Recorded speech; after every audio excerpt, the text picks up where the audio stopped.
In this series of videos, we're going to discuss bond valuation.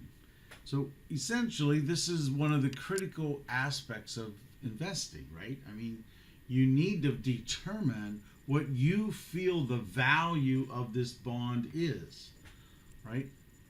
You have to quantify it. We need to be able to compare this valuation to the current market price. So that's the discussion. What are the things that affect the price, and what are the things that ultimately can be used to value the asset? So the required return on any bond, quite frankly any asset, is the risk-free rate. That's the real rate plus inflation plus a risk premium. So for bonds, this risk premium has some definite identifiable risks, right? Default risk, right? Chance of bankruptcy, liquidity risk, inability to sell the asset quickly, and then call risks. So this risk premium can be identified when making comparisons of bonds that have or do not have certain characteristics within their structure. So the bond market itself isn't a single market. There's many different sectors. There's the treasury issues, municipal issues, corporate bond issues. So there's no single interest rate that we can use that can be applied to all of the segments. And of course, there are things referred to as yield spreads. We've talked about these before, that identify differences in interest rates between the various market sectors. So I think an easier way to think of this is bonds of similar risk should have similar returns. So United States Treasury issues, a 30-year Treasury issue, you would expect all United States 30-year Treasury issues to have the same yield if you're going to purchase them. You can stretch that a little bit to corporate bond issues. All AAA rated bonds have very similar default risk. So all bonds that are non-callable, that are fairly liquid, right? They're readily tradable. All of those bonds that are AAA rated should have very similar yields. Now that yield for a AAA rated bond will be different than the yield from a municipal bond or from treasury issues when you're considering, similar risk things, because they are different categories. If you remember from a previous video, they have different purposes, not only for investors but also for issuers. So if you think about this, municipal bond rates are usually about 20 to 30% lower than corporate bonds. Revenue bonds have higher rates than general obligation bonds, higher risk. Treasury bonds have lower rates than corporate bonds because of no default risk and some tax exemptions. The lower the credit rating, the higher the interest rate. Bonds with longer maturities generally provide higher yields than short-term bonds, although this is not always the case. And again, freely callable bonds are generally pay higher interest rates than non-callable bonds. So we really can put this in the context of risk and return characteristics, right? We can talk about elements, right? Characteristics. So is a call feature, is that good or bad for the investor? Well, if it's bad for the investor, and it is a disadvantage to them, of course, then how do you get an investor to buy a callable bond? You only get them to buy a callable bond by offering it at a higher yield.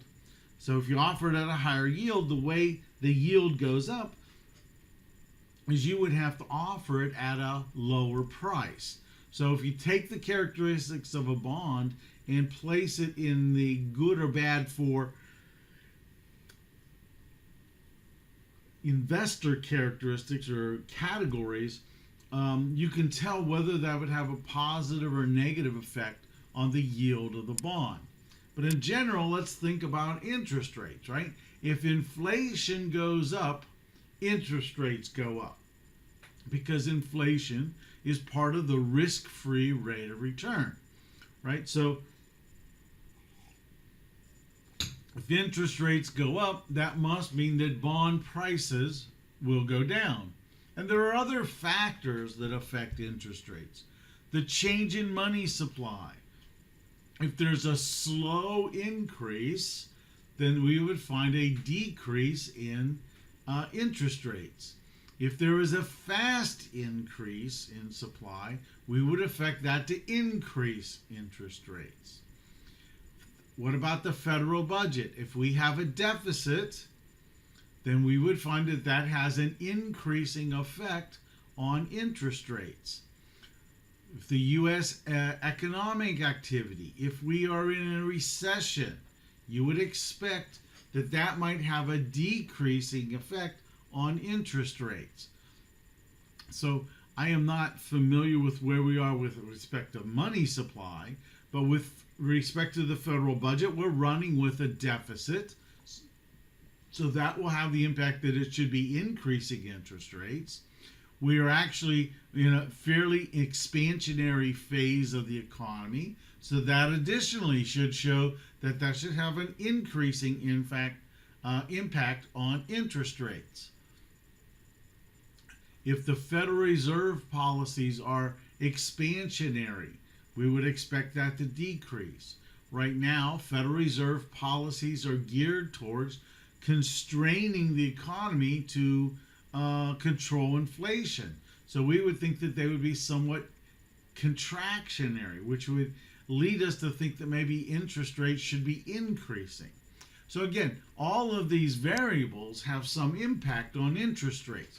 So can we find a picture of what this might ultimately mean or do for the economy? So let's think about how we can visualize this or how it's illustrated for us. We have something called the term structure of interest rates. The term structure is really just a graph. It is a graph that shows the relationship on a day between time to maturity and the yields on similar risk securities for those maturity times. So essentially what yield curves look like is they have, here's time at the bottom and here's yield. And here you can see that this is an upward sloping curve that shows that what? As if you, on this particular date, if you look at yields, this is how they graph. That is, long-term yields at this particular time are greater than short-term yields.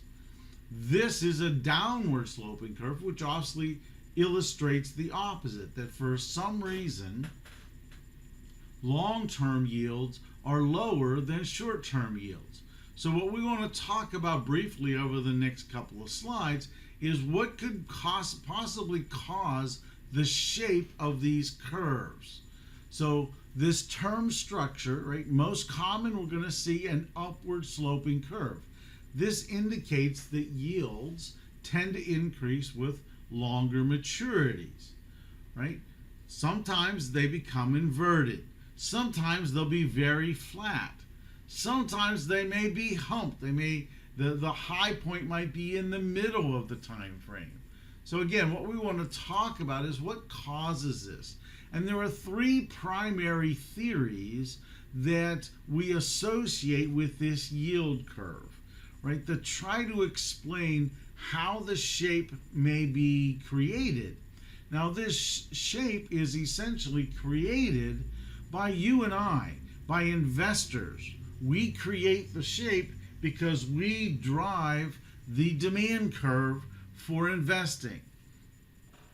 So the expectations hypothesis basically says that this curve reflects expectations about future interest rates. Now, if we're thinking about Treasury securities, they have no risk premiums. So essentially what we're looking at is a graph that reflects inflation over the long haul.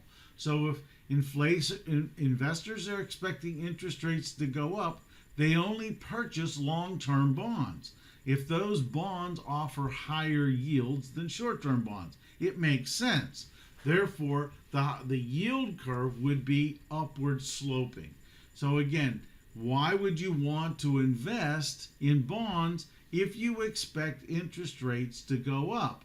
Well, you're looking to get this yield, right? Bond prices will be lower, but yields will be higher. And of course, you're attempting to increase the return, the yield on your investments.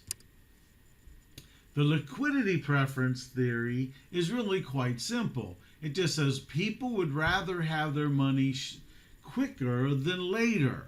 So they don't mind lending money, but they really don't want to lend long term. So how do you borrow long term when nobody wants to lend long term?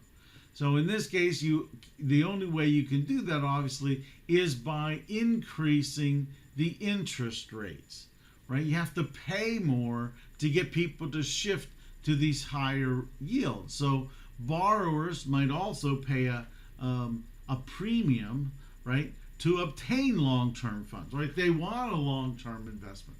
So again, all of these factors basically lead to a liquidity preference theory that normally should be upward sloping.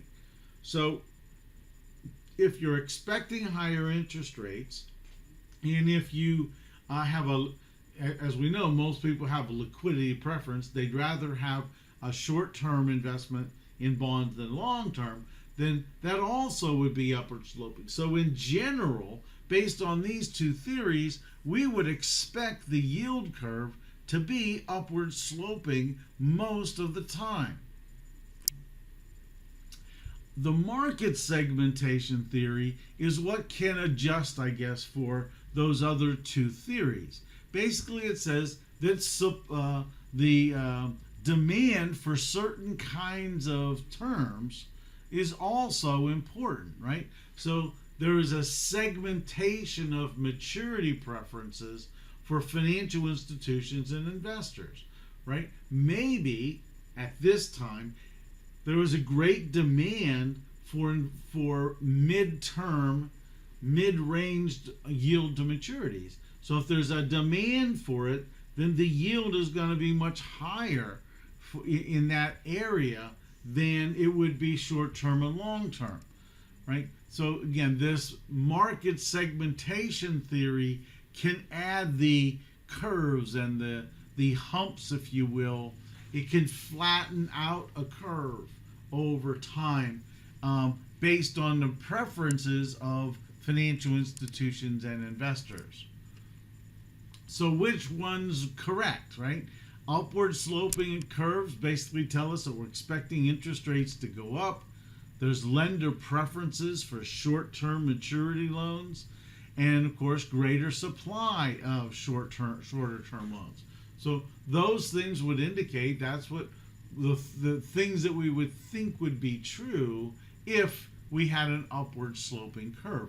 And of course vice versa for a downward sloping curve. So how we can use this is that we want to see what happens to yield curves over time, right? This is going to provide us some information about what we think is going to happen to future interest rates, right? If the yield curve begins to move upward, indicating that maybe inflation is going to be increasing, investors also expect interest rates to rise.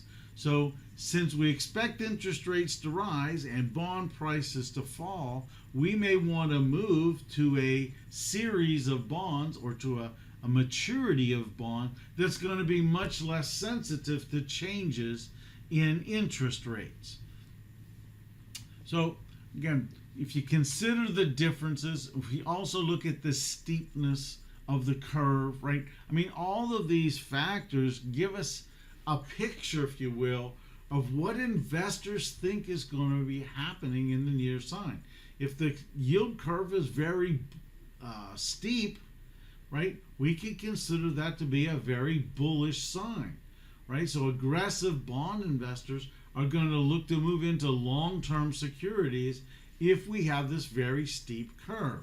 Flatter curves, it reduces the incentive for long-term maturities. So again, the picture itself can give us an idea of how investors are thinking and therefore how you should invest your money. So that's the end of the first video on bond valuation.